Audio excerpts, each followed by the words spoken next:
Are you an indie podcast or content creator looking to reach a wider audience?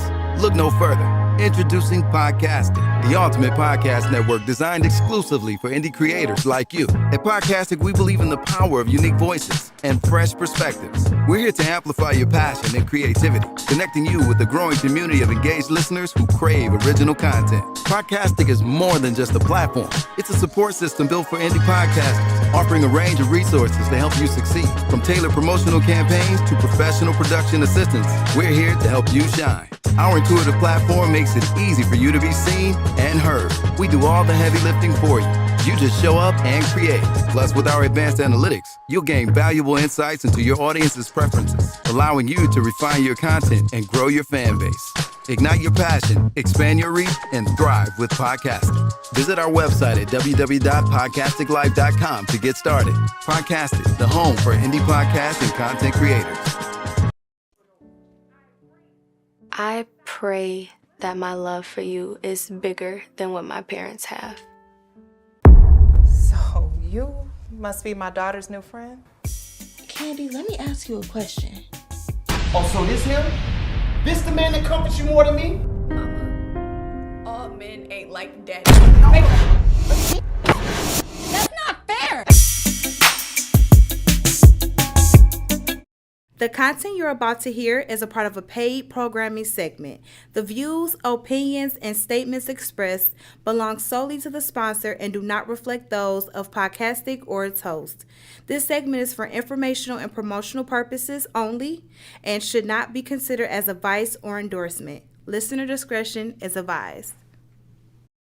Rise and grind, wanna show at 9:15 a.m. Monday through Friday, great conversation, guest appearances, 'cause you experience us on the cusp of blowing up. Boom. Wake up, wake up.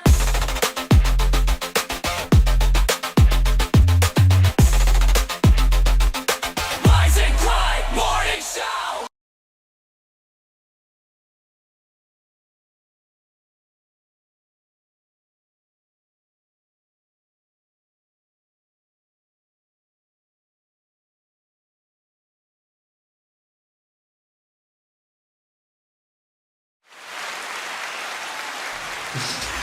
Oh, there we go. It's a little bit brighter, and it's a clear picture. We done tweaked it out a little bit. Well, listen, y'all. Welcome to the Rise and Grind Morning Show. I just got a very disturbing message as soon as I opened up my messenger. My friend said, "Why isn't my niece talking about suicide on Facebook?" Suicide is big when it comes to young people right now, and it's crazy. I think we make life look too easy. And they just like, yeah. And sometimes we might be complaining about life too much. And they say, well, my mama, my daddy, I don't want to go through that. You know what I mean? I don't know what you mean at all. You just on your phone. I'm not on my phone. Yeah, what are you on? I mean, I'm on my phone, but I don't know what you mean, though. You know, I mean, one thing that people need to do is clarify what they're saying. Well, sometimes people parents make things look too hard sometimes and complain a lot. And children be like, I don't want to be like that. That's why a lot of children didn't take over their businesses, because they see how their parents struggle, and they don't understand that struggle part is going to come in life, period. It's just some things about life you're just going to have to overcome. You have to quit being a bitch about it and walk forward and walk towards it. And that's just the truth. As my mentor would say, put on your boots, because shit going to get deep. Correct. Yeah. Is that what they said? Yeah, I'm glad you can read. Shout out to Lake. Her hair grow fast and she cut it back, it grow right back real quick. Am I on camera yet? Is it my turn? No. Shout out to Lake. Okay, so first and foremost, hi, good morning, everybody. I missed you guys last week. I was having a mental health moment, and it made me sick in my body, and I wasn't able to get here. So for that, I apologize, but I missed you guys so much. Aww. Secondly, I'm talking to the camera. I'm looking at the green dot. I'm not looking at the mustard shirt. Mustard! But I do not believe that suicide is bigger now than it was when I was a kid. I think adolescent depression is real, regardless of social media. We talked about this on the show before. When I was 11, 12, 13, I was really having a really hard time finding myself. People were still cruel. Yeah. People, I didn't feel like I knew if I was coming or going, and I was going through puberty, having menstrual cycles, having emotional distress back and forth, being mean, being happy, being sad. You know what I mean? I didn't know. And then the kids around me was experiencing the same thing. Yeah. So, no, I'm talking. I hate when you talk. Go ahead. Hate is a strong word. Well, I do. Okay, so I try to be mindful of that when I deal with my own young person. My mom and I was discussing yesterday because my son is starting to get snappy at 13. And I'm like, okay, so you have testosterone growing. He doesn't know. It's not like you can feel it growing inside, but he's going through a certain amount of change, and it's how we handle it around him as his village that's going to have him react or not react. Correct. Yeah. You know, so I feel like social media has been a platform for adults and children to put their feelings out there, but at the same time we got to pay attention to people before they get there, because sometimes I just did it. I had a health breakdown a couple of weeks ago on social media, crying and shit. My man don't love me. He don't want me no more. You know what I mean? And then that wasn't even true. But I felt like I wasn't being heard. Yeah, you know what I mean? Yeah. So you go to social media to be heard, you know, and people. But with young people need to take it seriously. You know what I mean? Honestly. Yeah. Can I speak now? No. Introduce our guest.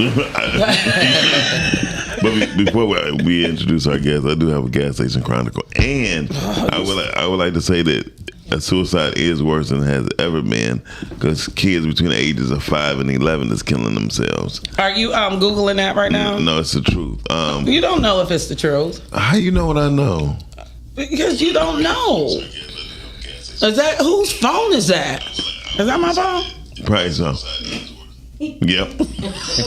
I hope you put your lipstick on crooked.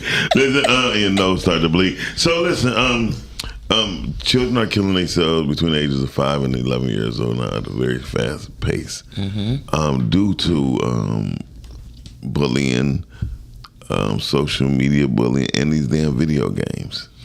Video games have interrupted our children's lives in a very drastic way, because now kids get in the imaginary mind that you can unalive yourself and then come back.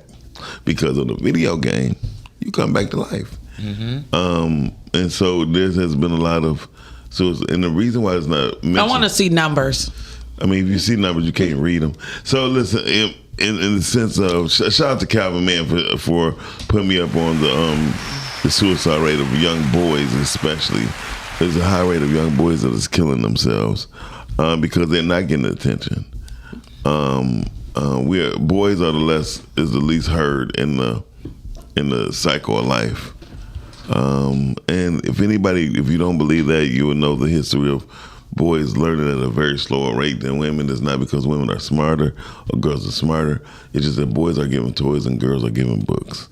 It's that simple. When y'all giving dreams and aspirations to be like, even if you want to be like Barbie, we don't have nobody to look up to when we little. They be like, we will be like the stiff ass army guy. Well, no one plays with stiff army toys anymore. Yes, they do. No, King does. He has a whole bunch. No.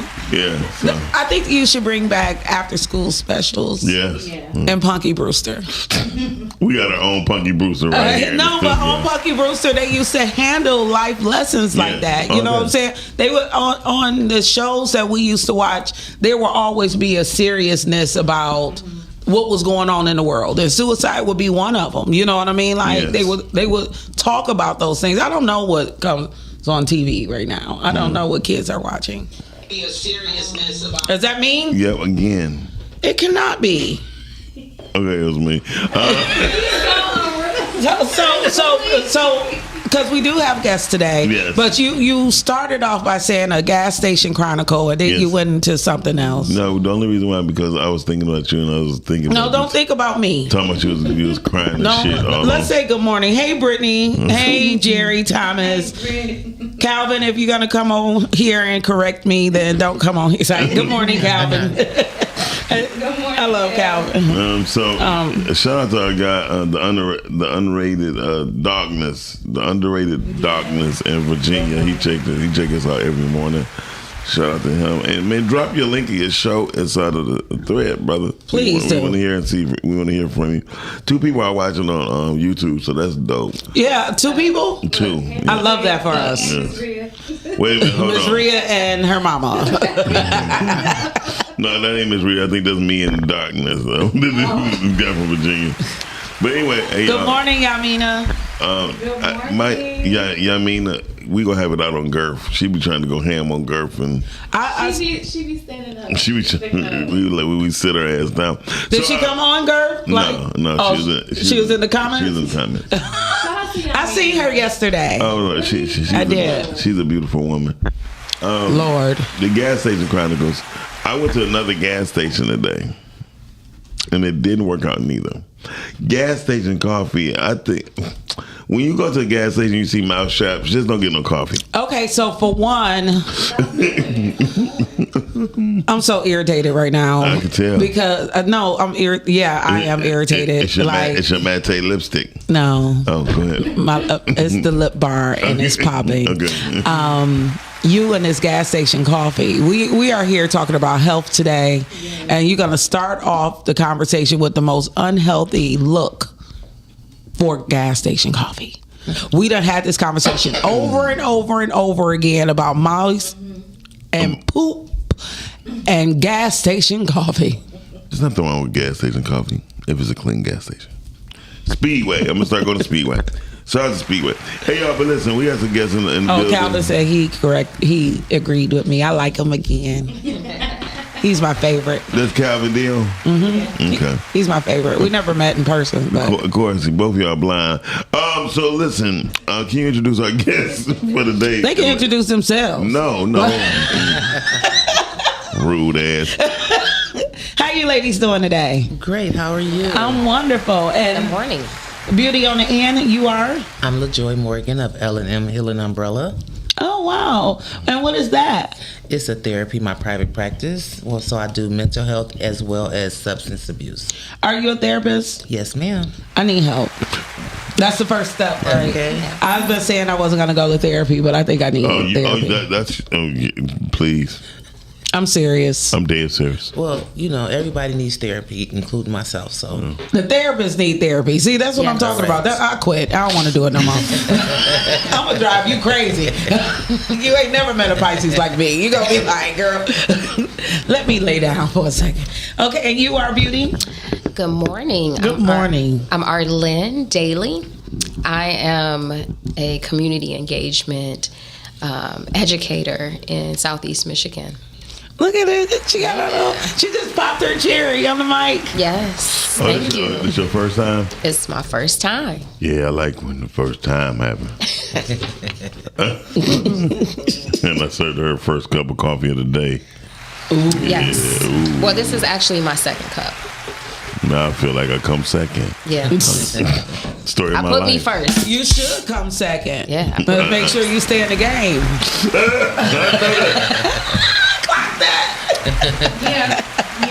Yeah. Wait a minute. That thing working fast. Anyway, go ahead. All right, then. Go ahead. Good. So today we are talking about what we talking about? Health balances. You wait for the title to come up. Healthy balances. She like, today we're talking about Chanie, put the Q on. Or say something. You know the Q. But no, the Q is the topic of the day is healthy balances. Yeah. I believe healthy balances definitely mentally is do what you love first. If you do what you love, whose fault is that? Who cut it off? Well, you know, everybody got to find that healthy balance in between. Somebody's phone is on. It's just the volume. It's just a volume. Okay, but you was about to say, Joe. I said everybody needs to find that healthy balance in their life. You know, with the society that we're living in today, as you guys were talking earlier, with the internet, the children, the work at home, everybody's angry, driving mad. So if you don't find that balance, you gonna crash out. You know, and that's unfortunate because that's what we don't want. Right. No, you're absolutely correct. I have a strong belief that when you do things that you love, though, it's hard to crash out. You know what I mean? Is it? Yes. When you do things that you love. Now, if you do things just to survive, then yeah, you're gonna be on the edge all the time. I think that's the problem. That majority of us is taught to work in survival mode, 365, 7 days a week. You know what I mean? Yeah. I guess 365 will be 7 days a week. Anyway, but the whole thing is that we are just taught just to live through it and go through it instead of do it. That's correct. We're not taught to do it. When Nike came out with the theory to just do it, that's the realest slogan I ever heard in my entire life. Just do it. If anybody is familiar with the Bison advantage, they would understand that's like the just do it factor. Like bisons do not run against the storm; they go towards the storm because they understand two things. One, vegetation is coming because rain just came. You know what I mean? So evidently things gonna be growing, sprouting up, and coming out for other animals to go to. You know what I mean? Correct. Worms and other things come out the earth when it rains. And they also, when the winters come about, they actually use what they have. So the way their heads are shaped like a shovel. You know what I mean? So they just keep going through and they plow through life by just doing it. They don't shelter. They don't hide. You know what I mean? But also, a bison is one of the healthiest animals on earth. Is because it takes on all earthly things. You know? No, we don't. You know what? You was gonna say No, I know you don't, but I'm just saying everybody else might do. So we're not gonna look. Stop it. So, like they say, if you eat honey from your local area, because the bees are familiar with the germs and things like that. So it helps fight on what you're doing better. And the bison. That's all they do, and they one of the healthiest meats to eat. I ain't gonna lie, I tasted bison before, and I felt smarter. Like you need some. I think you need some. I think you need some meat in your life. So yeah, stop it. We're trying to find your point. We need another host. Trying to find your point. Then the point is just be happy with your life and know where you're going and have direction, and don't be afraid. And when I meet people who's afraid, I find out 9 times out of 10 they don't know how to swim. So you saying I don't know what the fuck just happened. He said when you do what you love, people are less likely to crash out. That well, kind of, sort of. Because I don't agree with that, and this happens a lot on the show. He say something, I disagree. But from you believe the earth flat but go ahead. Your perspective, you know, because you're like, well, you know, society. A lot of people can't do what they want to do all the time because life be lifing. Like, I love music. In my process of raising my children, I kind of put what I like to do on the back burner. Yeah, I listen to the radio, but I remember those Saturdays and Sunday mornings when I just played my CDs and cleaned the whole house. I don't have time for that. So my things that I like to do, I had to put them behind me until later on in life, you know. So now I'm back to doing what I like to do. Yeah, you better than me. I would have made my kids become DJs. I'm like, I'm DJing for the day, you know, because I believe kids need to work off the rip. I'm sorry, I'm a strong believer. I don't believe if there's a parent in the house that you should not have to take out the trash. If the child is 7 or 8 years old, they need to take out the trash. I believe there should be no dirty place in the house if the children is over the age of 9. And it's not that it's not that I'm slave driver. It's just like they have to learn discipline, and they learn respect, and then as they get older, they'll learn how to clean house. And if it's a boy, he don't have to sit back and be funky and just sitting on his ass. You know what I mean? I don't know. So healthy balance. That's a healthy balance. Keeping your ass clean is a healthy balance. You know. Yeah. You don't believe that, Lake? No, I absolutely. Like for me, if you want to talk about children and things like that, I'm probably not the best parent when it comes to getting a kid out the bed and making them clean my house and things like that. He has a few chores. There you go. And most of it is do what I say when I asked you to. Oh. Because it's the two of us. I like to do my own dishes. You know, I make the majority of them. I try to keep plastic things in the house, but I really don't want to eat behind King washing dishes. I just don't. You know what I mean? And maybe I can teach him and take that time. But when you're on the go constantly, I'm not a stay-at-home mom. So like when I go grab my coffee cup, I don't need oil on it because I don't know what it is. And my son like to wash dishes in cold water. Like, Oh no. But and when I think about healthy balances when it comes to teenagers, what we were talking offline is them being able to have the time to decompress. Is that the word? Like, yes. Decompress is the word, but I agree with Miles as far as these kids need some type of structure. Thank you. You know what I'm saying? Because the generation that's coming along, they have no structure. They're raising themselves. So they're the parents. So as the parents is hanging out, the parents are doing whatever, and the kids are out here on the streets doing whatever. I feel judged. I mean, I'm just joking.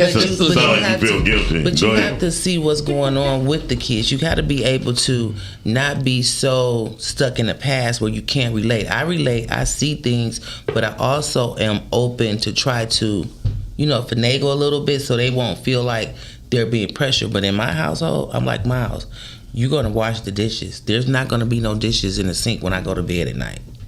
I don't care. Sure. I have 4 daughters. Yeah. And they talk mess every day about my rules. But if you can't follow my rules, you got to go. Yeah. That's great, yeah. I have 3 daughters. So it's very important to me that I prepare them for their future in terms of them being wives. Like, hey, you're going to have to keep it clean. You're going to have to do the dishes. You're going to have to pick up some of these recipes that follow down in generations to come. So it does take a village. And unfortunately, I feel that it's something that has changed. I think technology has basically kind of interrupted the family structure in terms of communication and balance. Yeah. Now, how old are you guys' daughters so I can send my son in? I'll make sure he know how to work and provide. I know that's right. No, because he ain't doing no dishes. But y'all, that's 7 chances he got over here. Like 2nd chances. Yeah. So I have a 20-year-old, an 18-year-old, and a 17-year-old. Okay, he could probably get that 17-year-old. He only 13, but catch him in 10 years. All right. No, I'll go for the oldest one. Anyway, so listen, here's the thing what I've learned, though. I think when raising girls, my daughter, I was teaching my daughter how to cook on the stove when she was 7, right? And it's only because I had an electric stove, by the way. So I didn't have no fire stuff. So I was teaching her how to cook when she was 7. And it's only because in life, my mother started preparing me when I was 7. As far as how to cook. Do you think that girls be wanting to do those things? I remember when I was 8, 9, I would go around the corner to the library and I would get cookbooks and stuff. And I would get non-stove cookbooks so I could show my grandma and my mom that if I could make this, then they could start letting me use the stove and things like that. Like, is it embedded in women? Because I like no. My son like don't leave me nothing. I gotta cook. No, this new generation, they don't want to cook. Everything is DoorDash. Listen, my daughter told me, "Can I DoorDash?" I said, "No, we can hit that door and go dash our way to the store." And it's only because, listen, AI is already gonna wipe out. They say 67% of the workforce within 2 to 3 years. 67%. That's over goddamn 11 million people. Yeah. Jobs. Some of them gonna be lost forever. And if you don't learn how to use AI, they will be forever, and you will be a degenerate sitting in the corner. Your child will be telling you what to do because they are being raised on AI now, and they're learning that. As well as the robots or AI is learning us, the children is learning how to manipulate AI. And those are going to be our future. And that's how fucked up we're going to be later in life. And also they say within the next 10 or 15 years, you will begin to see 5 to 6 generations of family in front of your face. That's sad. And that's crazy. I'm talking about 14, 28, 34. You'll be seeing 5 generations of life. And guess what? It's just going to be just... Do you just like Google random facts and be like, I'm just going to throw that in the middle of the conversation? No. No. You got your computer open like, let me see where this one fits. No. This is real. This is real because grandmothers are now 39, 42 years old. I don't know them people. No, yes, you do. I don't. You just don't know their grandmas. But trust I don't know them. They are. They got a show on this network? No. Okay. But what I'm saying is real, and it's sad. You know what I mean? Yeah. You're looking at a 42-year-old grandmother. So, ladies, from your I hear it, but when you think about generations before us, they were having babies pretty young. Yeah, but the fathers was there too. Were they? Yes. Hell yeah. Yeah, for the most part, black unity. What generation are we referring to? In the 70s, 60s, 50s. Yeah. So let me tell you, my oldest daughter's 37. I have 37, 33, 27, and 16. He was busy. Go ahead. But each of those children was raised in a different generation. So now my 16-year-old is totally different. I was a grandmother at 36. My middle daughter got pregnant at 14. She had her at 15. I wasn't ready to be a grandma. But the difference is she has no husband. She was a single parent. Not saying it didn't exist back then, but the black family was more united than what they are now. All day. The kids wasn't raising themselves. We got whooped with the switch and a belt. You whoop your kids with the switch and a belt, CPS gonna be at your door. Yeah. Or your kid might shoot you. You know what I'm saying? Yeah. Because they don't believe in the parents telling them what to do. And they be saying shit like this. I call the police. Yeah. My daughter tried that shit with me one time. She's like, Dad, I call police. That's okay. So I have a question. Arlynn, this is probably your area of expertise. Do you think that a lot of this craziness goes on because of the diets that we keep and the health choices that we're making currently? Everything is quick. Yes, so the nutrients that we were probably raised upon are missing. One in particularly is magnesium, right? So not saying that the things from back in the day didn't impact us. I just feel like better quality of food was accessible versus now, because again, it's quick, push it out, boost it up with all these different things to make sure we can get it out. Right. So it does play a part on your health, your mental health for sure. You looking at the Flint water crises and how the residents there are passed away. Like there were deaths, there were children that are unable to compete in school. Now, we grew up with the lead and the paint and so on and so forth, and some of those things came out years later, but it does play a part in your overall health and your impact. And I think as we're in a society and instantaneous, like we want it now, and I think there is a good thing in planting and seeing that soil grow and naturally and all those things. And that's spiritually, that's physically, that's naturally.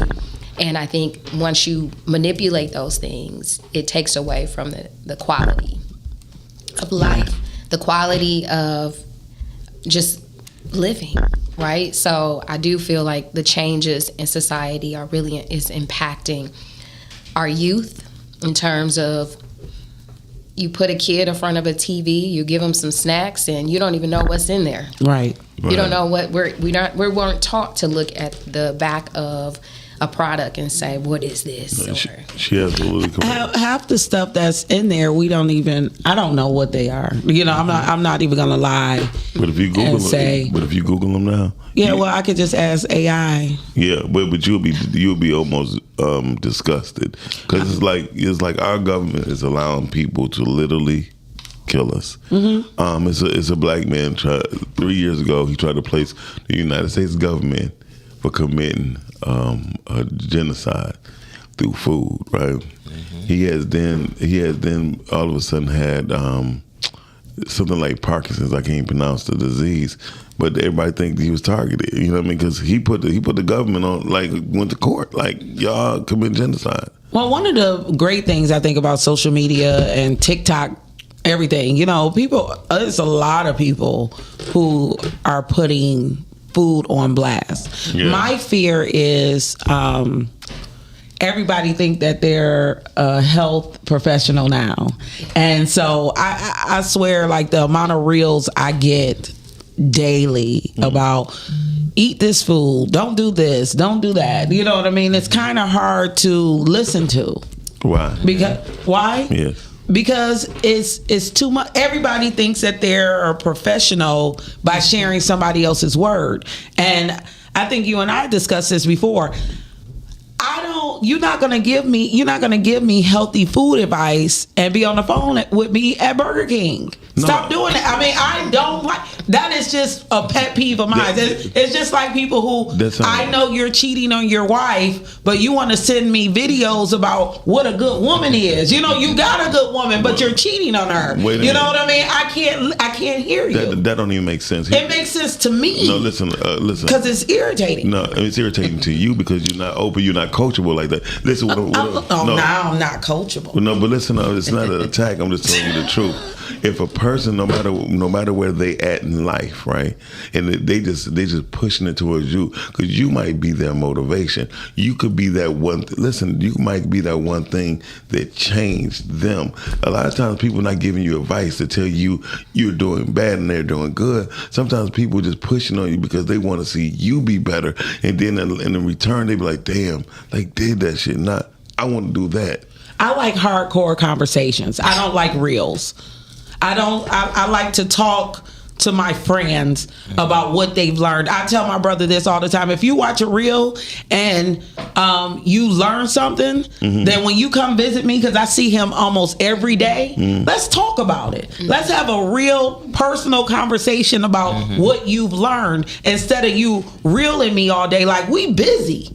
I wanna. If you see the amount of reels I get from people, I had to ask people, "What do you do for a living?" Because if you can send me 20 reels a day, then I want your job. Well, sometimes but I like talking to you. I'll pick up the phone. Yeah. So if you want to talk about the fact that bread here contains bleach and it has different how we do the weed, and you actually learn and you can articulate. The difference between bread in the U.S. and bread in Europe. Yeah. Let's talk about it. Don't send me a reel about it because I don't know that guy. I know you. Yeah, but sometimes people. So here's what I've learned. I know a lot of intelligent people in my life, and I send people reels all the time. The only reason I send this a lot of times is because whoever was the quickest one I could share with, whoever was the quickest one I could share with, that's one I send it to. Because it saves me time for looking for it again because I can't send it to myself. So you can. I will learn that. Teach me that trick. Right. Just type in your own name. Oh, see, I share it to yourself. I share myself all recesses. All DIYs, things that I'm interested in from doing my hair. I share it to me. I don't know how to do that. Whoever's the first one on my What's Music where I go share, whoever pop up, that's what I send it to. That's weird. Yeah. So I have a question. You just aged yourself so bad. It's so bad. Hey, I'm 53. I'm 53 and I'm proud. Oh Lord. Right. So when it comes to healthy balances and you guys' professional career, I'm so sick of him. Stop clapping. What advice do you have? What your professional daily works like in your professional daily works? What do you push the most to people? Finding peace, and finding your triggers. So if you can say, well, this job is stressing me out, you identifying what your problem is. So if you don't know what is going on in your life, you have to self-evaluate yourself. You got to make time for you. So you get paid and you pay all your bills, but you don't pay yourself. That's not a healthy balance. You need to pay yourself first, then pay your bills. You need to find some type of peace in your life. Like Miles said, his music, something that you like to do. You can't pour all of you into something and leave nothing for yourself. Oh, that's a word. That is a word. What about you, Miss Lady? So it's tough, right? One of my reasons of going into higher education was that work-life balance. Raising kids, realistically, a single mom, hustle, bustle, there isn't really any space or time to say, you know what, I need to have my me time, right? So one, figuring out a path that'll allow you to have balance. And once you establish what that looks like, soar. Do that thing till you can't do that thing, right? So find out what it is that you need to do to help you be healthy and happy. What does healthy look like to you? If it's taking 10 minutes in the morning, shutting down phone, technology, I don't want to hear anything. I just need to get in with myself and then be productive throughout this day. Take it day by day, one step at a time, because it's going to take some time to get out of that cycle of gotta go here, gotta do this, gotta go get the groceries. There are some perks to where we are in this generation where you can have your groceries delivered. I was always in the grocery store at least 3 or 4 times a week, which is crazy, right? That takes so much out of my time. But find a path and a passion that you have and run with it. Yes. I don't know what my passion is. Well, but that's at least you're honest. You have people who just constantly just doing stuff, and when they do, they break down so quick because they get overwhelmed with everything. Because what is that? Like photography would be a passion. She said no. She made that clear. She's great at it. Yeah, I was gonna say that. Yeah, it is an interest, and it's an interest that I've had for 30 years. I think I was about 8 or 9 when I asked my mother. I got my first Polaroid camera. And then I mean, if you knew me as a kid, I always had a camera, a disposable, one of those ones that you remember the cameras that you used to get developed. I had film. I had a digital camera. I've always taken pictures, but can I ask you a question? Have you ever just took pictures for you, not of a person, but things that you love? That's why I know it's not my passion. Gotcha. Because I don't. It's definitely about work. Okay. If I'm not working, even when I'm doing free work, like I was doing my nephew's graduation party on Sunday. He didn't pay me, but it was work. I still look at that but as far as what I do for me, I haven't been able to identify my gifts yet. Well, you definitely have to dig deep and find them, because you don't want them to find you at the wrong time. I'll be trying to dig deep and I just end up orgasming. That's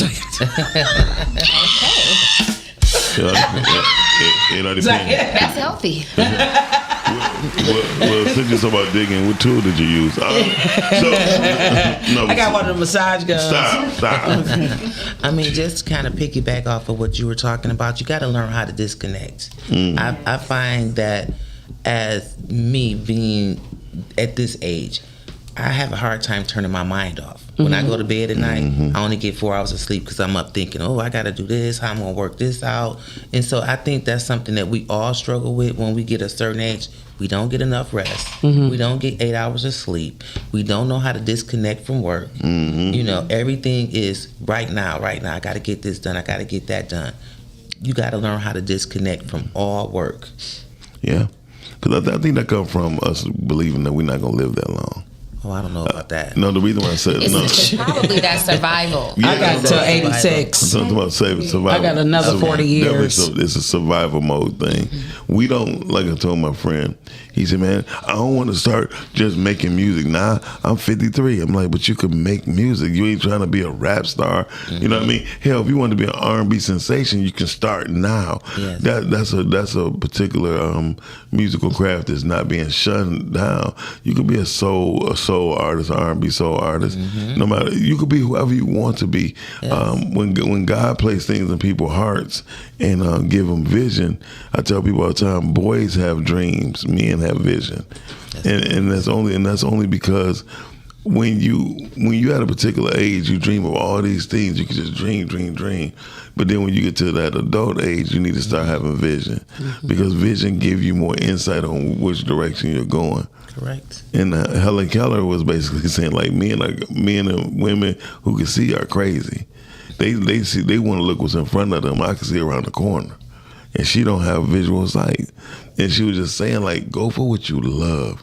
You go for what you love to do, you're going to win every time. So I got a question for all three of you. Chanie, are you on? Sure. All of you. Do you feel like you're doing what you love? I do. I'm getting there. I'm definitely doing what I love. Have done what I love. Always did. That's a yes. Okay, so that's why you the least liked. Am I? You know, I think people come on and be like they love Lake. Like when was she at last week? I'm talking about the least liked at this table. So please, I would say for me, I think that I am doing what I love to do. I just think that I need to find a balance with just balancing life and then just what I like to do or just work. So somebody say disconnect as much as possible and set healthy boundaries. Yes. Yeah, I mean that's it right Mika there for Smith. me. Mika, what Shout out to Mika Smith. But I don't know, like, what's a healthy boundary? I mean, what how is that defined? Well, I think it's difference between individuals. You know what I'm saying? So, me personally, my healthy boundaries is my peace mean everything. So whether it's a job, whether it's going to the kids' football game, anything that brings me or disturb my peace has to be eliminated. Yeah. For me, it's whatever is triggering. That's how I know, you need to establish a boundary. You know, we've gone and walked through this life with a lot of trauma. Yeah. You know, we have past generations of trauma that sometimes is swept under the rug, our history is erased, and we're left with a wound where we're like, man, I don't feel good about this. You know what I'm saying? So tapping into yourself, listening to yourself, even listening to your body saying, this is why you need to have a headache, get some water. That simple. Your body speaks constantly, right? So if something is disrupting my natural flow of me being productive, I'm like, okay, let me backtrack. What's going on? Somebody then came at me sideways. Let me address this, or, you know, because it's a lot to process. You know, you might not get it initially. You're like, damn, that made me feel some type of way. So when you feel triggered, you got to backtrack and say, you know what?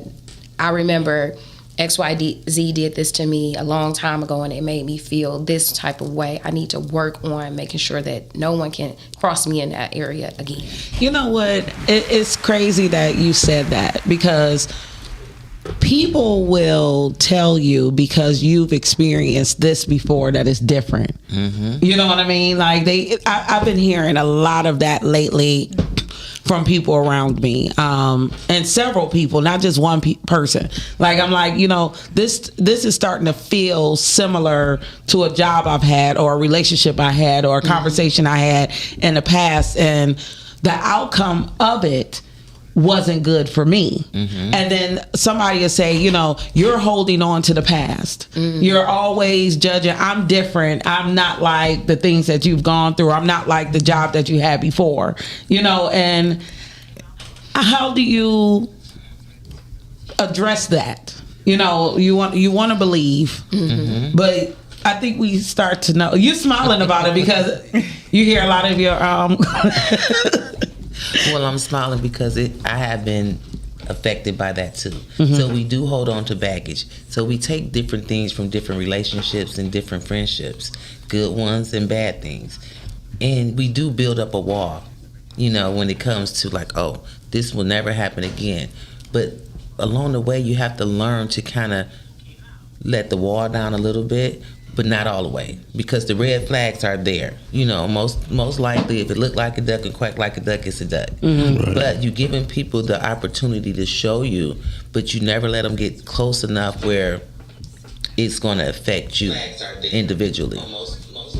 Oh, yeah. I get it. My bad. I'm sorry. I'm just hearing something, man. You're absolutely correct.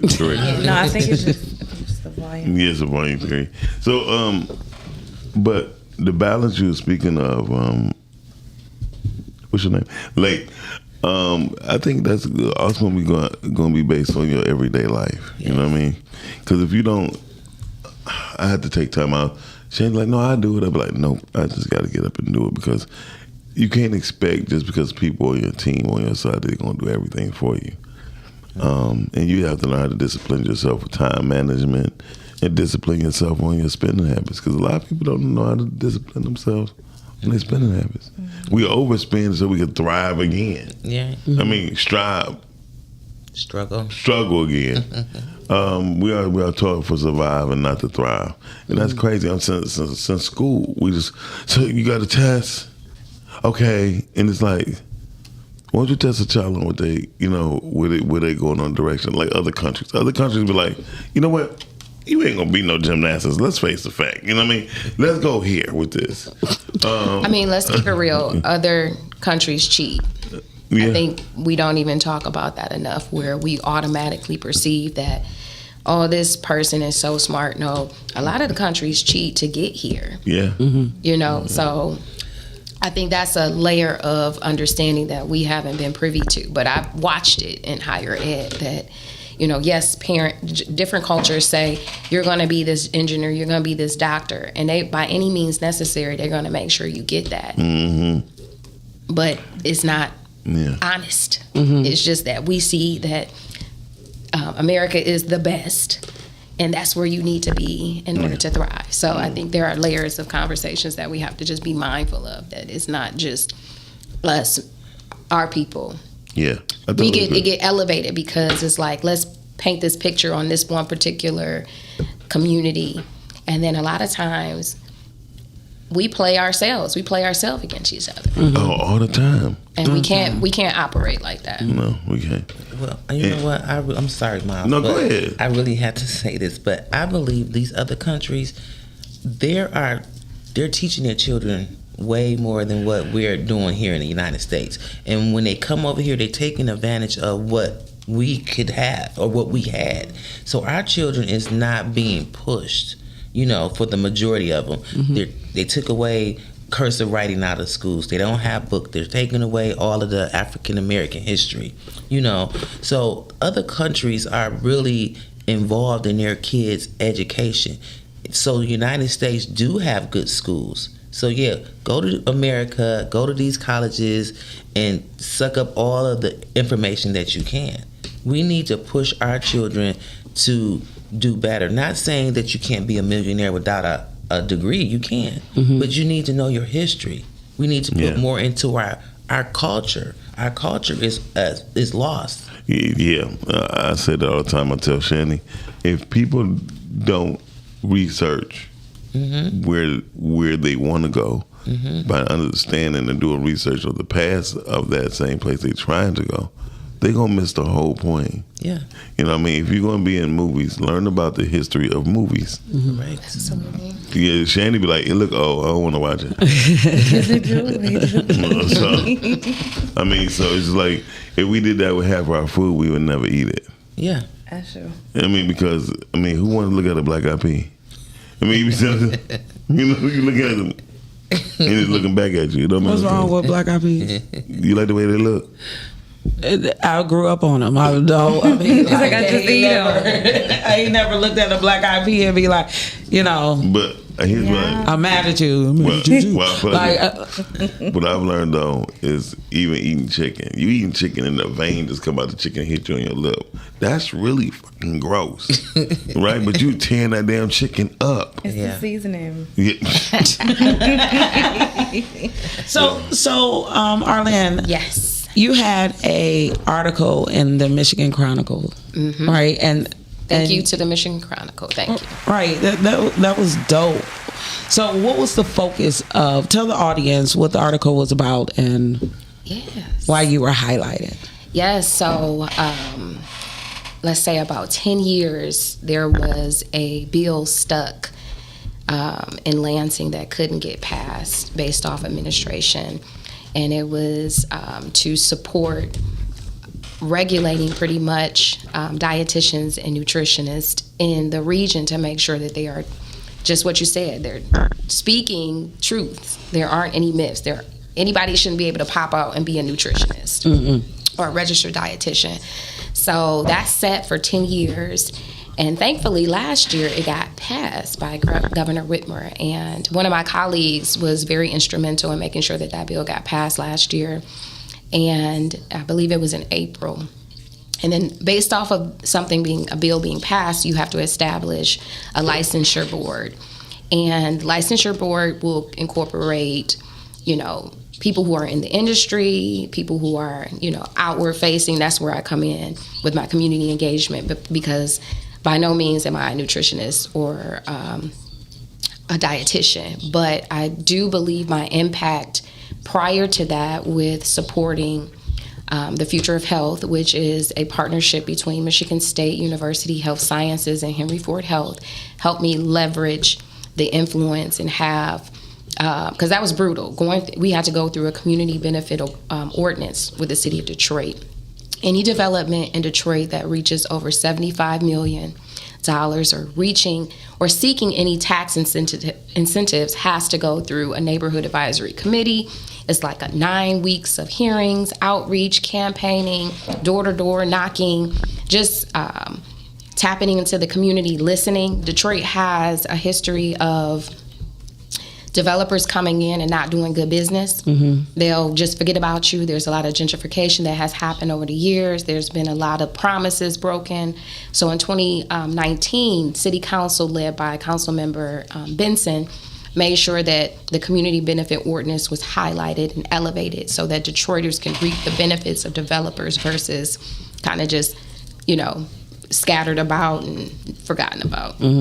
So I think that outreach and that process really helped me flourish in my career, which allowed me to be in this position that I'm in right now with the inaugural licensure board for the state of Michigan. Now you're right now, that was great. Clap, clap, clap.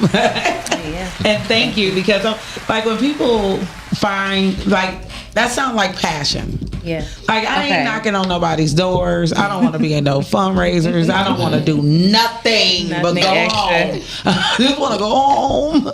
And so you seen something and you fought for it. And you were a part of this for 10 years? Well, I've been in higher ed for 10 years. This is my 10-year anniversary of higher ed. Congratulations. Yes. Congratulations. Yes, I love learning. I love education.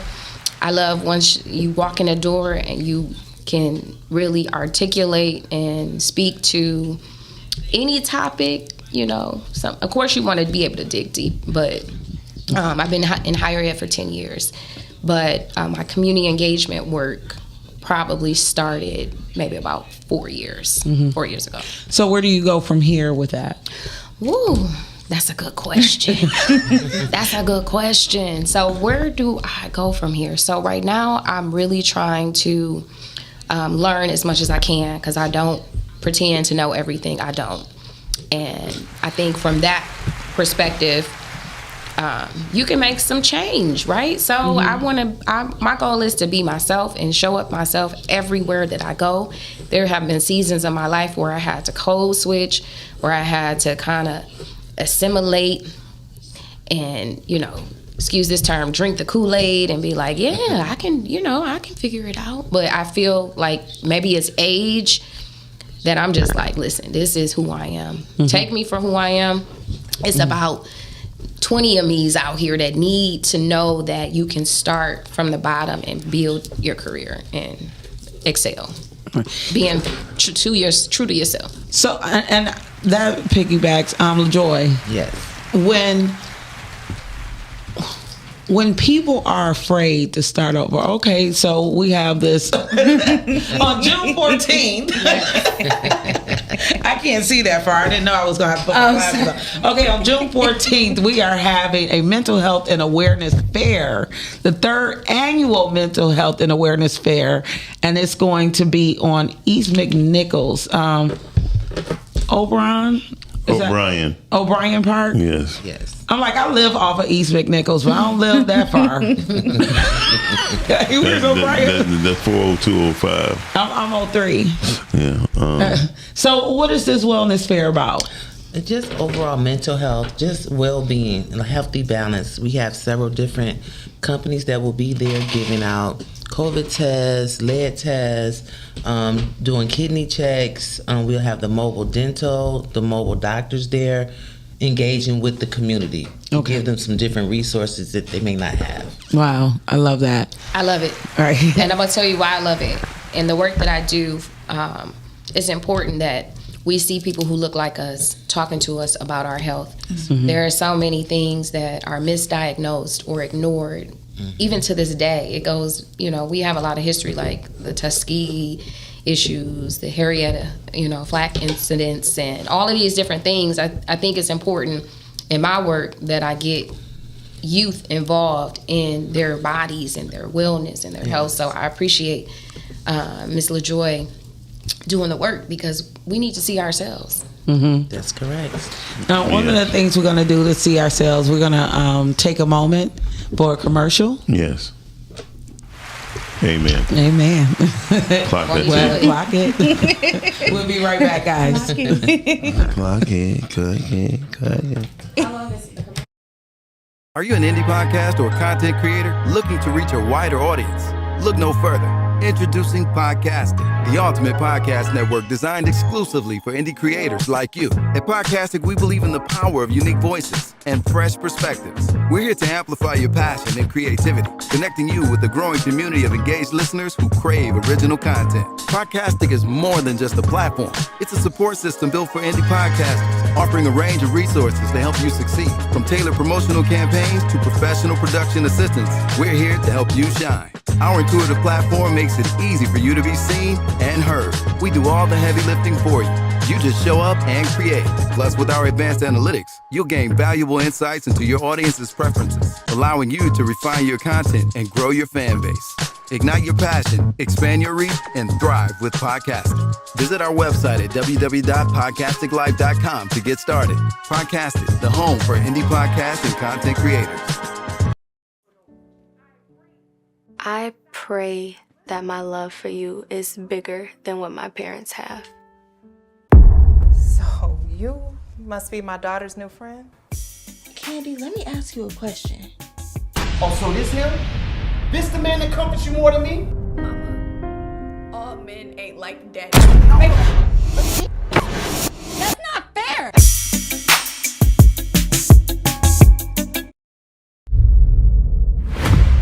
So I'm gonna be like Queen Latifah and these bitches set it off.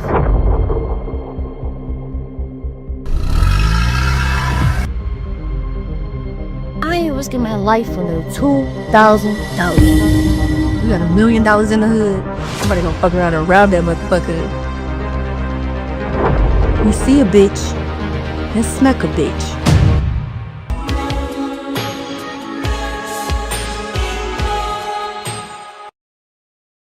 Hey, real quick, I know you guys are enjoying the show. Yes, we are always having a good time on the Rise and Grind show. But please, do me a favor. Go to YouTube, type in Rise and Grind Morning Show.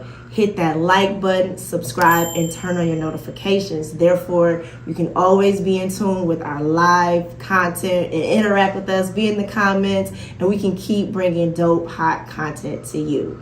Now, we're going right back to the show.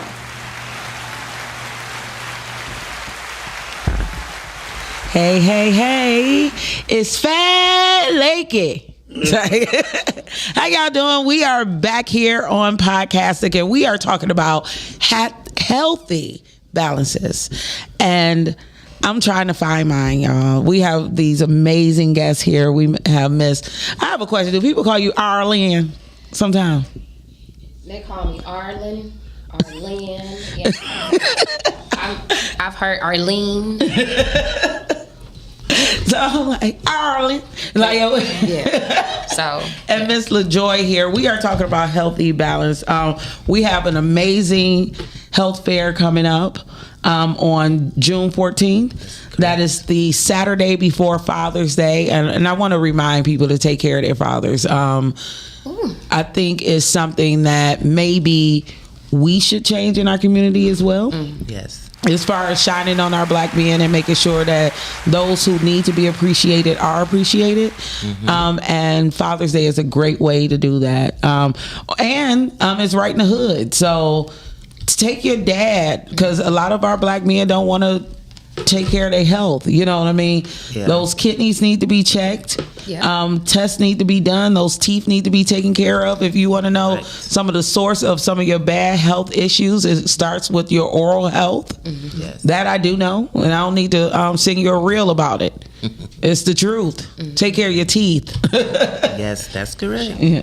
So one of the things I realized as I'm getting older, we was talking about having health professionals that look like us. Yeah. I go to I would say it's like a group. I go to Epic Healthcare. I haven't been able to find a doctor yet, but they've been doing okay by me.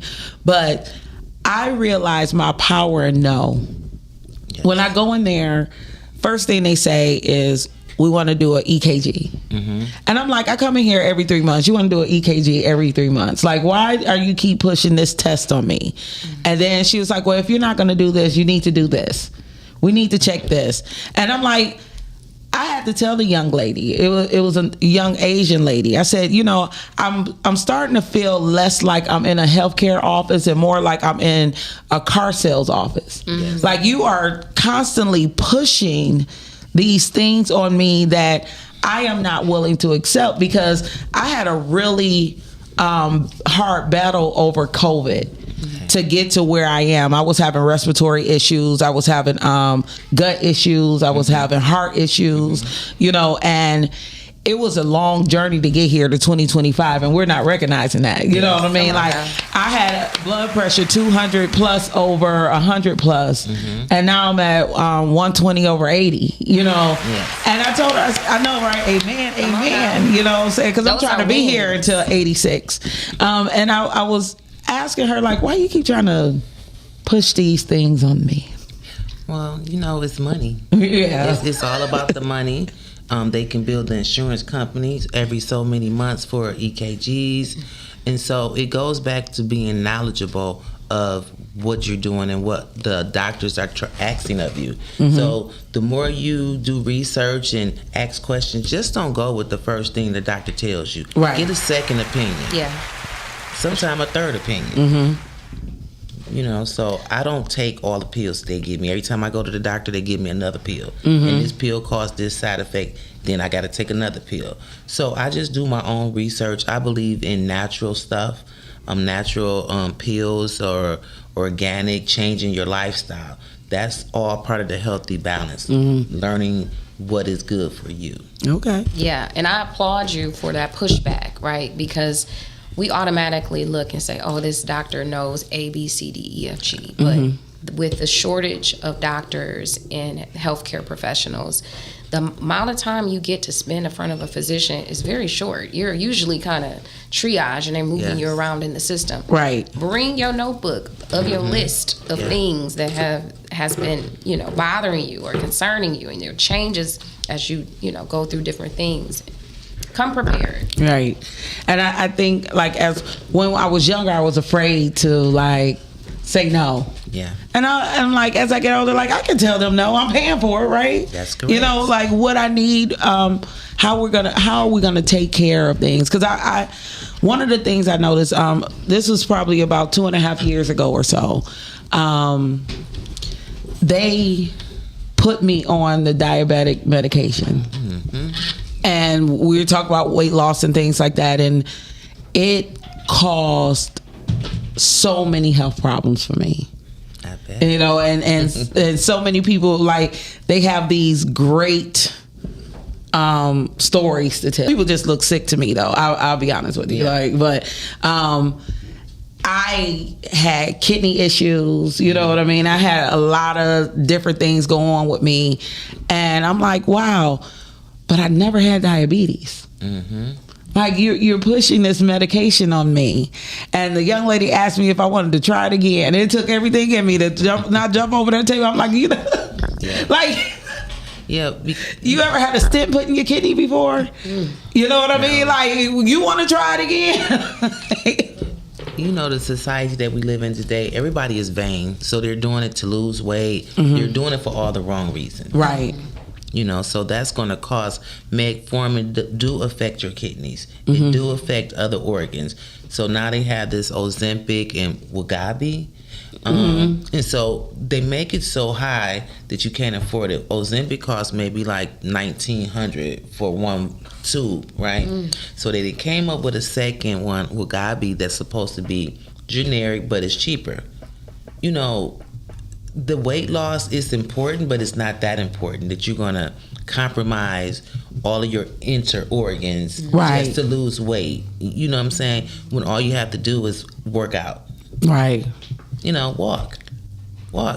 Fresh air and all of these things is healthy, and it helps you with the health balance. Yeah. And a lot of people, I don't think, realize that. You know what I'm saying? Like, how much of a difference going outside makes just in your daily life. Like, that's the one thing I do have to tell my child. Yeah. If you don't go outside and just stand there, you know, he don't have anybody in the neighborhood that I would like him to play with, but safety is first. Just stand out there. You know, like, today is going to be a beautiful day, guys. And if the one thing I love about the city of Detroit is we have a beautiful city. Yes, you know, and we have the water. I was at Mumford's graduation at Chanie Park yesterday, and I was just looking at the beauty of the river. The water looked blue. It may have not been blue underneath, but it was just a perfect backdrop on a perfect day. And I'm like, gosh, I gotta get down there and just walk the river walk. Now that is something I probably need right now. Yeah, water is relaxing. And it's of no cost. No cost. It's not $1,900 like Ozempic. Oh, I know, right?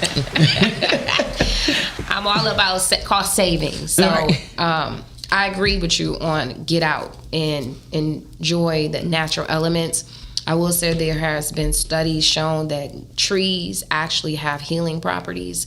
So during this process of getting the hospital expansion with Henry Ford, community organizations were like, make sure you have green and trees and space where people can get out and do yoga and activate, because it does something to our body, to our mental, to our psyche. You know, so get out there, get active.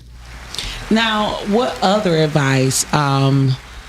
All three of us are single moms, and guys, you know, I know there's some single dads, and even for married couples, but I run into chronic laziness because I feel like the majority of my life is always running. So when I decompress, that's why I'm like, I don't feel balanced at all. I'm gonna be honest with you guys. When I get home, I'm right on the couch, and I'm clocking, I'm watching, I'm clocking. Like, I think Friday night I watched all of Forever. Like, I'm like, gosh, that was 8 hours. I think I was like, I think I watched like 5, 6, like episode 5, 6, 7, and 8. But I was like, that was 4 hours of my life. And I loved it. But I'm like, gosh, you didn't move. You did not move. You know what I mean? And I don't know how to intertwine that in my life. It's hard, but you have to do it. So what I do is when I get off of work, before I go home, I'm going to do everything I want to do. I'm going to go to the park. Because once I go in, I'm in. You know, so you have to try to make time for you. You know what I'm saying? So just going to the park and take your son, maybe you ought to walk around the track for a couple of laps. Mm-hmm. Just being out people watching, then go home. Pick up something to eat and go home. Yeah, that sounds like me. Some days I just feel like I ain't did it. And my mom be like, how do you feel like you didn't do? Like you, this weekend they changed my name to Lake Be Everywhere. like you be everywhere. Like when do you have a chance to like slow down? But I feel like I be slowing down. But I don't have a balance, you know. The foods that I love, I'm told I can't have. And that's everybody want to talk about you because you do want to go to Burger King, and I love a Whopper, you know what I mean? But then Whopper gives you worms, you know, like everything that is. It seems like everything is being taken away from you. It's not fun being old. I'll say older. It's not fun being older. It's older. You're not old, but give yourself some grace. Give yourself some grace. Like, it's going to take some time to build into your day and your life exactly what you need. It's going to take some time, but make sure you don't neglect yourself. That's the key. That I think that is the key. Now, one of the conversations that's been going on social media is like joy versus happiness. Do you see them as two different things? Yes. I definitely do. I feel joy hits different than happiness. I feel joy they're both necessary, but I feel joy is a gift from God. And I'm right now dedicating this year, 2025, to having the fruit of the Spirit. And joy is in there. So anything that's coming is going to be stopped and halted by the joy that I've been working on all year. So happiness is great. It's necessary. I think people can add to your happiness, but don't let them take your happiness away. But they hit different. And what about you, Lajoy? Well, I agree. Happiness and joy hits differently. But the key is don't let nobody take your happiness or destroy your joy, because they will. You know, people can come around you and leave their dark cloud and take away your positive energy. That happens all the time. And you wonder like, oh, I was happy until this person came over. Now they leave, you're sad. You're like, because they didn't drain your positive energy and they done left their dark cloud. Yeah. So you got to be very careful who you allow yourself to be around. That is part of the healthy balance as well. I totally agree, because people, well, it is fortunately enough and unfortunately, I don't get like that. People they can leave their energy right there where they sat, and it's not going to mess up my day unless they told me something that bothered both of us. You know what I mean? They could sit up here and try to drop the most saddest bomb. I'd be like, oh, that's messed up. Chanie, you ready? You know what I mean?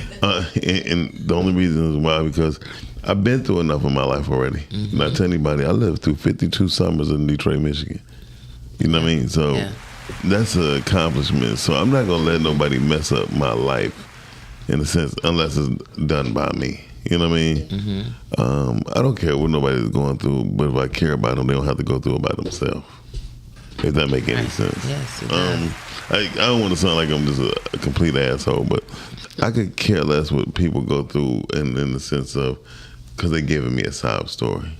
And I think majority of the time when people start to say it and say it out loud, they start to realize, like, damn, I'm the problem. Because majority of the time, if you're going through something, it's your damn fault. Unless you're about to lose a limb or something like that, car accident.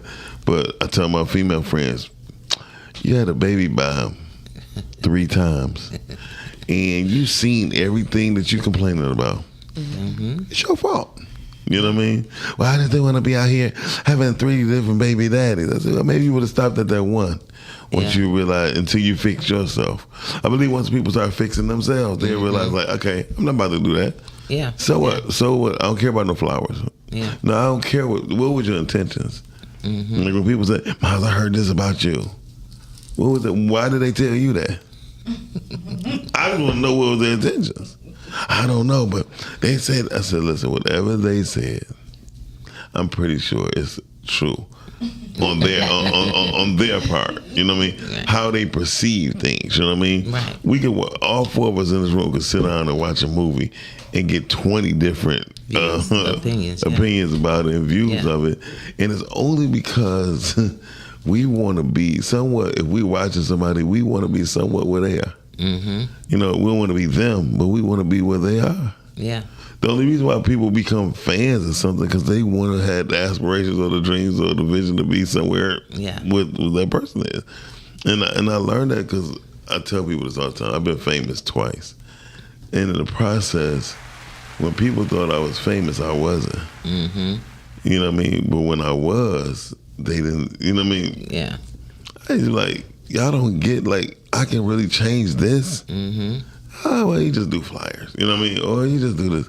But not realizing this is some shit you can't do. Mm-hmm. And if you come to me and paying me to do it, how about if you know more people, we can come together and we can create a bigger thing. Right. They don't see it like that. No. Like, talking about health, they're like, well, shit, all you gotta do is just don't eat pork. If you don't sit your ass down, it takes more than that. Yes, it takes more than that. And then what you say about Chinese people that let it be 75, 80 years old, eat pork all their whole life. Yeah. Well, I get it. You don't get it. They eat a real pig while you eating something that's been processed over and over and over again. Yes. They don't even sell that kind of meat in other countries. No. I bought some Oreos from. I'm about to sound fat. I bought some Oreos from the Jewish store on Greenfield and 10 Mile, and then I was like, damn, I want to get these, and it had a red strip on it on the back. Mm-hmm. And I was like looking for them. Then I said, hold on, let me go to my car. I went and guy said, I want these. I said, oh, we don't sell those here. No. I said, okay, I got these. These got the rest of them. You know, I ain't get them from here. I went and looked at them things. It was more than half of the ingredients. Mm-hmm. So I bought them, and they taste different. Yeah. And I'm sitting up here like, wow. Yeah. They are really poisoning us on purpose. Like, capitalism is the worst thing that ever happened to us. Yeah, it is. But you know what surprises me? They say, well, we got a shortage on chicken wings. Mm-hmm. How do we got a shortage on chicken wings, but we got enough legs and thighs? Don't they only come two wings on the bird? Well, here's the thing. Something. Okay.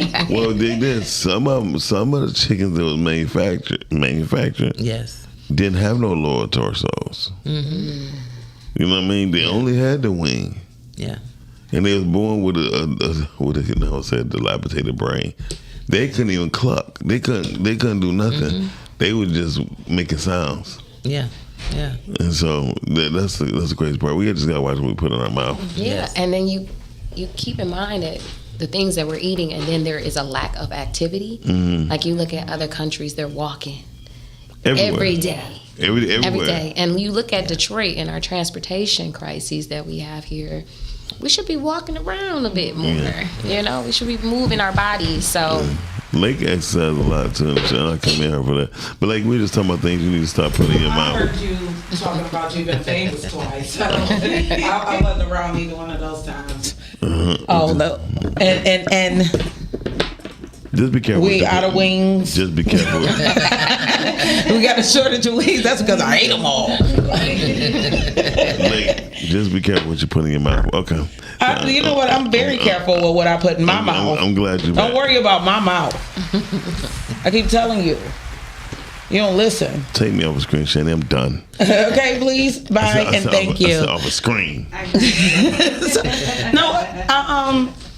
I am trying to make a conscious effort to be more healthy. Mm-hmm. People don't realize, though, it is discouraging when everybody wants to teach and tell you about what's healthy. Mm-hmm. You know what I'm saying? So if I say, oh, I'm going on a walk today because, you know, I'm trying to get my steps up, somebody be like, well, you need to do more than 10,000. You need to do 15 at your body. And it'll be like, God damn, I'm aiming for 6. But you're going to knock down my measly 10. I mean, we don't do enough encouraging. No. You know, and going back to the reels, everybody think that they're a health professional. You know what I mean? And it's like, I want to talk to those who really research. Mm-hmm. You know, I have friend who, like, when it comes to like butter, like when we talk about healthy fats and things like that, you know, and then somebody else will be like, you know, if somebody eating butter like that, then they should be fat, you know what I'm saying? But it's like, well, that person isn't, and it works for them. You know what I mean? Their cholesterol is low. Everything is something. Yeah, it's not a one size fit all. You really have to, again, do your research, and everybody has a different blood type. Everybody has, you know, a history of certain things in their family. Now, if you have a history of cancer, I recommend that you go out and be proactive in terms of making sure you are straight. You know? But someone might not. So it's not a one size fit all approach. Right. But I will say, Black Americans are disproportionately impacted by cardiovascular diseases, which I feel is contributed to a lack of access of quality food. Detroit is known as a food desert. We're getting better, but things that are accessible to us and families, if you don't have transportation, you're going to go to the gas station, you're going to grab it. I was one of those kids. I'm going to pick up some chips and some pop and some Kool-Aid and all of these different things as a baby. And then these are habits that I've incorporated in my life. Over time, I've had to wean myself off of those things. But just imagine if you had a healthy food market on every corner. Like we got every liquor store, every church. That's great. And it's kind of sad. I was going to the food pantry, or I am going to the food pantry every week, because they did give a lot of fruits and vegetables weekly. They gave us a letter like, there's a food shortage. You know, because people, like those tomatoes and those peppers and the mushrooms that they was giving, I was making, you know, Miles will tell you, for breakfast, he'd have like a stir-fry vegetable skillet. You know what I mean? Like, you know, like, because I love like people who eat your colors. You know what I mean? Like if you don't know what to eat, eat something green, eat something orange, eat something red. You know what I mean? And you'll be amazed at how much better you feel, you know? But I am trying to slowly change some things. Like I bought me some vegan Caesar dressing. All right. and it's one of those things, because like as I'm getting older, my gut health has changed. You know, so the dairy isn't processing, you know, the way it should. And I know like that's one of the things we're supposed to stay away from anyway, you know what I'm saying? But like, because as a child, I wasn't forced to drink milk or and all those extra things. So now it's like my body has developed a lactose allergy, you know, even though I can't have a taco without sour cream. I'm just going to have to pay for it. Who wants a cheeseless taco? Balance. Right. Balance. Yeah. Balance is eating it at home so I can be closer to my bathroom. Okay. In peace. Okay. You're going to eat it in peace. Speaking of tacos, real quick, I want to give a shout out to it's Tuesday. It is Tuesday. And I can't even think of, I feel so bad. I can't even think of the truck's name. It's a black owned taco truck on the corner of 8 Mile and Gratiot. And me and my brother went there on Friday, and I erased all their information off my phone. But it sits right there on Gratiot and 8 Mile at the gas station there. And I have to say it's probably one of the best tasting tacos. I mean, if black people could do anything, we could do everything, I swear, because there's no reason why we should have been killing tacos like that, but we did. And I absolutely enjoyed myself. So it is Taco Tuesday. Oh, Big Bites Street Food Truck. Okay. Big Bite Street Food Truck right on the corner of 8 Mile and Gratiot. I gotta make it there. You're gonna be so happy you did. I swear, you're gonna be so happy. Now I forget that 8 Mile is such a drive. Yeah. It seemed like it took us forever. I lived near 75. It was like a hike to get there, but it was worth it. It's worth it, huh? And and I like to support our businesses because a lot of times, a lot of the food trucks that we see are ran by the same people who run our gas stations and liquor stores. So I often wonder about the ingredients and things that's being put in. Now, the one thing I will say, for those who do not eat pork, one of the great things about Arab Americans running these trucks is because you don't have to worry about that aspect. You know what I'm saying? A lot of their products will be halal, definitely beef, no pork. So you got to give them love for that. But and speaking of Arabic people, you know, we should be mindful of going to some of their grocery stores. Yes. And they're right on Warren. You know, it's not far at all, because they do take pride in where their food is grown and how they are selling it to their people and their neighborhood. You know, so, and it's inexpensive. But the sad part, the markets inside of the inner city are owned by them, and they give us the bad food. They give us the bad food. Yeah, they do. And the higher prices, so there's inflation. Right? Mm-hmm. Like for a small quart of he said those are Chaldeans. I just said Arab Americans. I didn't say one thing or another. You okay? Maybe you should. You cool?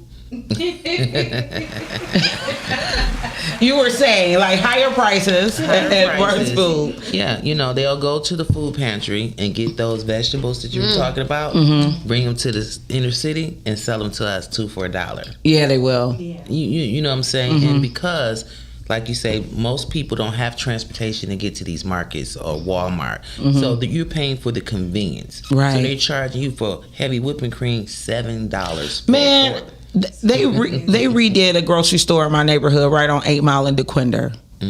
And when they did they redo, I'm like, are we paying for this? Yes, you are. I mean, oh my gosh, like a store that I used to visit frequently for decades. Literally, like a quart of heavy whipping cream, $7. I forgot what I was trying to make. Hey, caller, how you doing? Good morning. Good morning. How are you, Dorian? Doing well. How are you, Lake? I'm fine. It's good. It's good to hear that. Good to hear that. It's good to hear your voice. You have 2 minutes. What's going on? Yeah, I was when we were talking about the grocery stores that the Arabs or Muslims own. Well, we have to take it back and make it real quick. You know they're merchants, right? They don't create or make anything. Right. So in their mind, they're the ultimate, what they say, the ultimate hustler. So it's up to us to understand that the only way a merchant ever thrives in a community is what we give them.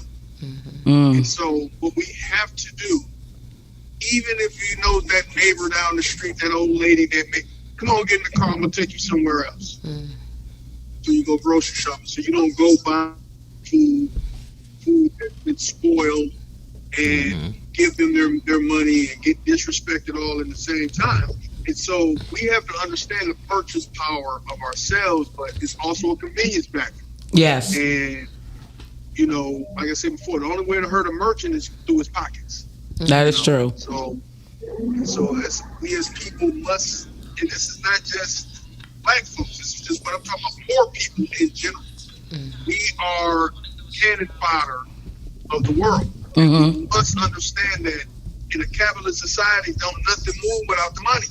Right. Nothing moves without the money. And it's better now that we can, hey, I tell anybody like this, if you grow weed in your backyard, right? The government, isn't that interesting? The state of Michigan allow you to grow 12 plants per person. Imagine if you grew 12 stalks of corn or some tomatoes or some lettuce. We don't have to grow those things. And yeah, Monsanto's going to try to stop it all. But let's start doing more community gardening, more community. And I was telling someone, my neighbor the other day, we were talking about socialism, and he's like, oh, that shit doesn't work. And I'm like, bullshit, yes it does, because what if we had a co-op grocery store We can do. employ your kids, and everybody in the neighborhood owns it, or whoever works at the grocery store actually owns it. But I'll tell you this: we have a co-op. Shameless, yep. Shameless Yeah, plug. we need more. Right, we do need more, but one of the hard things about the co-op is that they should expensive too. but it's amazing quality. Yeah. And it's worth me. It's worth me stopping after work into the co-op. You guys need to try. If you haven't been to the People's Co-op on Woodward, near Euclid, I would say, stop in. If not, they have great lunch. Like if you could go to Whole Foods for lunch, they have hot lunches as well, where somebody's in there cooking every day that look like you. You know.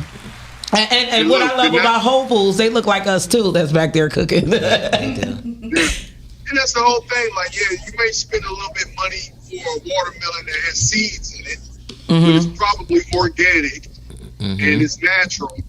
And that's like you say, yeah. But you'll go to Myers and spend $10 and get that one that once you cut it open, no seeds and it's not sweet. Right. So sometimes the best thing to do is our community and making the most of our grocery stores. And there should be no food deserts in Detroit if we did it that way. I would rather us for it to be for capitalistic purposes or survival and thriving purposes. And I feel like a socialist co-op grocery store should be owned by the community. I agree. And so, and if your son needs a job, he can work there, and then not only work there to make some money, but hey, whatever profit we made, we share. You get kickback. Like I always tell people, it's always something about having skin in the game. You know, but that's all I wanted to leave you with. I know my little 2 minutes. Been up. 3 minutes. But you are appreciated, and thank you for calling in. Yes. So, like, All right. See you soon. Yeah, that's a great point, you know, about having more when you talk about healthy balance. But the crazy part is, I'll tell y'all, I tried. This year was going to be my year to grow because I have land. Oh, right now. And I don't have it. All 72 of my plants died. I was growing them inside and it was getting so pretty and so beautiful. And then I tried to transfer them outside, and I don't know how to turn dirt. The only holes I know is how to sail. I don't have a hole. I'm like, my mama looking out her window cracking up. Because I just knew I was going to turn over this dirt and get some good soil. Man, all types of vines and stuff started popping out. I don't know what tools I need to do this. I had one shovel and a pitchfork, I think. I don't even know if I had a... And my mama looking... Because we have like 2.5 lots in between our house. So my mom's literally looking out the window like cracking up, because I'm not an outdoors person. I was not the kid who helped with the lawn or anything. So she was trying to figure out how I was going to grow these vegetables. Well, needless to say, I didn't.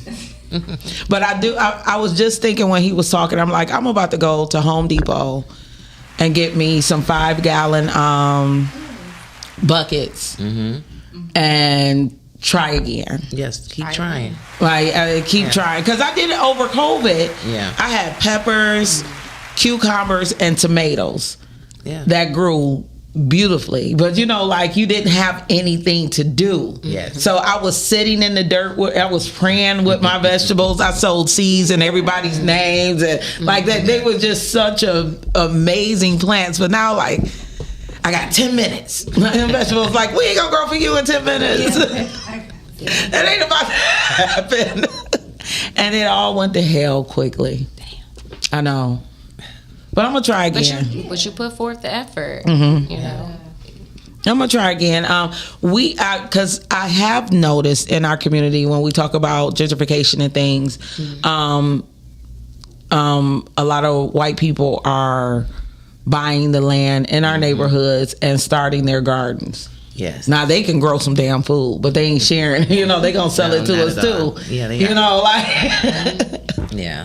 So I am the president of LaSalle Community College Park Association. So I have 57 blocks up under me. So one of the things that I'm implementing is a community garden. on my block. So I've even thought about even getting a couple of chickens. You know what I'm saying? And so the community will have some place to go, and we can feed our own people like us. You know, some good vegetables, some eggs that's not $9 a dozen. You know what I'm saying? So trying to bring back the unity within the neighborhood. Yeah, That's important. I have friends, my 4th Street friends. They live at a dead end, and they're all majority white people. They have chickens that walk the neighborhood. And they get their eggs from that. Everybody grows, and then they swap in their little block area. I have greens over here. I have tomatoes over here. You know what I mean? I can't eat it all. Like, let's swap and I love that for them. But like you say, it's what about us? Like, what are we gonna do for us to make it better? You know? So but if anybody want to come,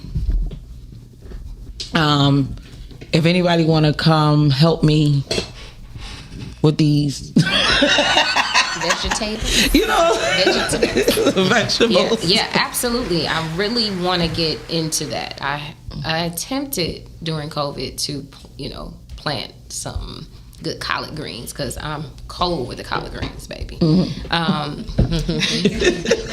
But I had little things come in and take on them and bite through them. I'm like, and I lost hope. That's another thing. I think it's a damn groundhog in my and I don't know where he came from. I don't know where these wild animals are coming from at all. Like, it's getting worse. I think we got a possum, a groundhog. Oh, wow. We've had a family of rabbits for about 10 years. But that trying to keep those out too is also discouraging as well. I'm like, I'll just do like some herbs. Let the birds get to them. I don't know. I can't win for losing out here. I did have somebody just text me and said that they have gardening classes at Liberated Farms. This is my book club. They said I can come out and join them. Nice. There's a Keep Growing Detroit. Is that my phone? No. So it's a few resources out here for anybody who wants to get out there and start growing. I just like, me, I always go back to, I just need a man out here to help me. Okay. I need somebody to turn the dirt and a tank top. And some boots. And some boots. No shirt. Some blue jeans and some boots. What about a cowboy hat? A cowboy hat would definitely work for me. That will be everything. I'd be like, where the fans at? I'm good with making lemonade, drinking water. Those things. Yes, and I would be remiss if I did not mention Michigan State University Extension, DP Fly, which they are in Brightmoor, for those who are politically correct. They offer opportunities for you to understand how to garden, and I say take advantage of it. I haven't made it there just yet, but a great community asset. I love when people are taking the opportunity to just do better. Real quick, talk about doing better, mental health and awareness fair. You guys, if you have the time, please go. You should have the time. It's from 11 a.m. to 5 p.m. Especially if you feel like your insurance is not right or something doesn't feel right about you. These free fairs is a great way to give yourself the push that you may need, because it may be something, like you say, they're doing lead tests. Yes. A lot of people don't know that they still have lead in their homes.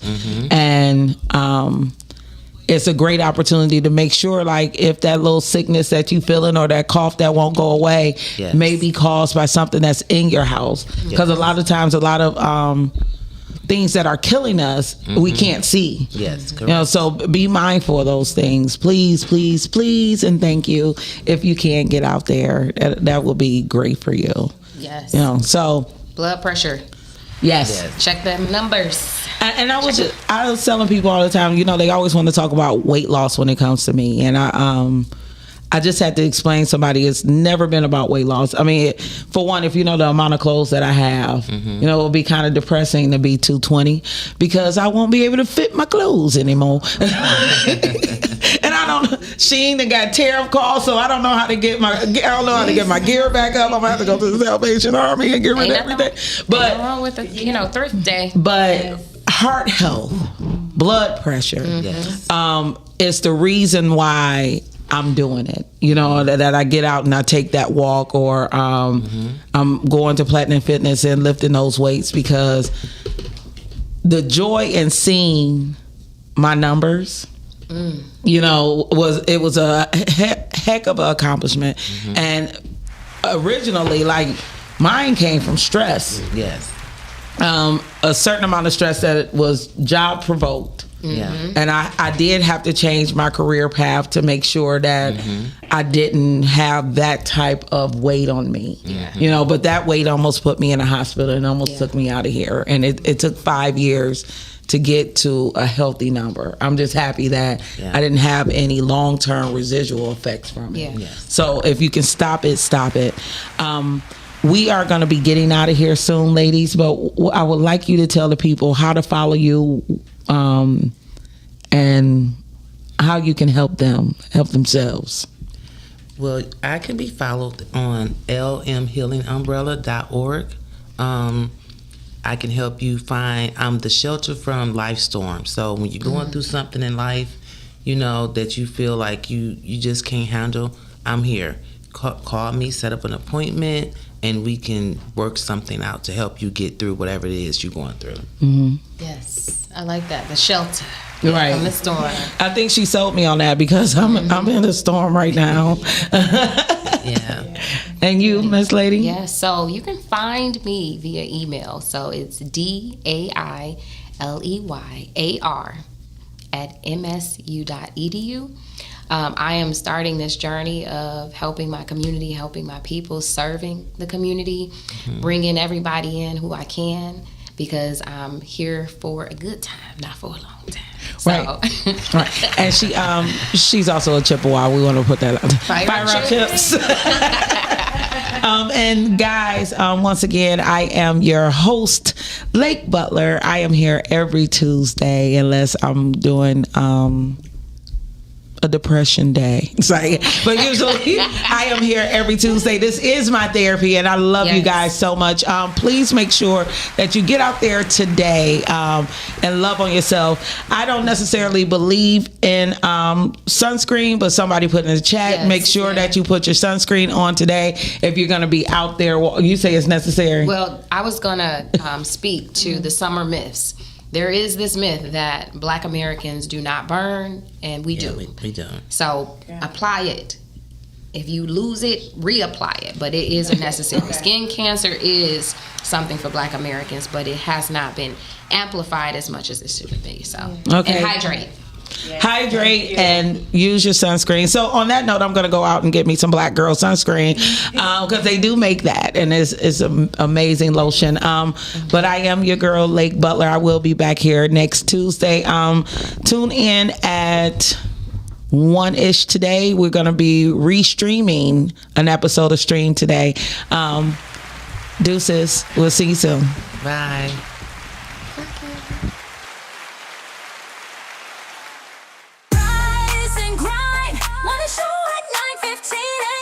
Monday through Friday, great conversation, guest appearances, 'cause you